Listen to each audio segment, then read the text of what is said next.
வாசல் தெளிக்கிற தண்ணியில் வந்து மஞ்சள் கலரில் கலந்துருக்கீங்களே அது என்னன்னு சொல்லி கேட்டிருந்தாங்க. அது பார்த்திங்கன்னா மஞ்சள் கோபி பவுடர்.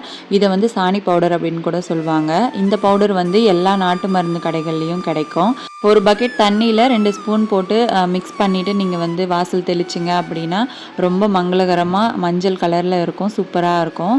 இதில் மெயினான விஷயம் என்னென்னா நம்ம கைவிட்டு இதை கலக்கக்கூடாது. இதை மிக்ஸ் பண்ணுறதுக்கு வந்து ஒரு குச்சி வேணால் எடுத்துக்கோங்க. அப்படி இல்லைனா வந்து அப்படியே மக்குலேயே வந்து நான் இந்த மாதிரி பண்ணிக்குவேன். அதே மாதிரி கையால் வந்து வாசல் தெளிக்க முடியாது, இந்த மாதிரி தான் ஊற்ற முடியும். முக்கியமாக வந்து குழந்தைங்க கையில் படாமல் நீங்கள் வந்து தூரமாக வச்சுக்கோங்க. ஹைட்டில் எட்டாத அளவுக்கு வந்து இதை சேஃபாக வச்சுக்கோங்க. இது வந்து வாசல் தெளிக்கும் போது ரொம்ப மங்களகரமாக இருக்கும். வாசல் தெளிச்சுட்டு கோலம் போட்டோம் அப்படின்னா டெய்லியும் இதை வந்து பண்ணும்போது அந்த வாசல் வந்து அப்படியே படிஞ்சிரும். ரொம்ப அழகாக இருக்கும் பார்க்குறதுக்கு. மண் தரையாக இருந்தாலும் ரொம்ப நீட்டாக இருக்கும். சாணி கிடைக்காத இடத்துல இதை வந்து நம்ம யூஸ் பண்ணிக்கலாம். இந்த வீடியோ பிடிச்சிருந்தா ஒரு லைக் பண்ணிவிடுங்க. லாங் வீடியோ போட்டிருக்கேன், செக் பண்ணிவிடுங்க.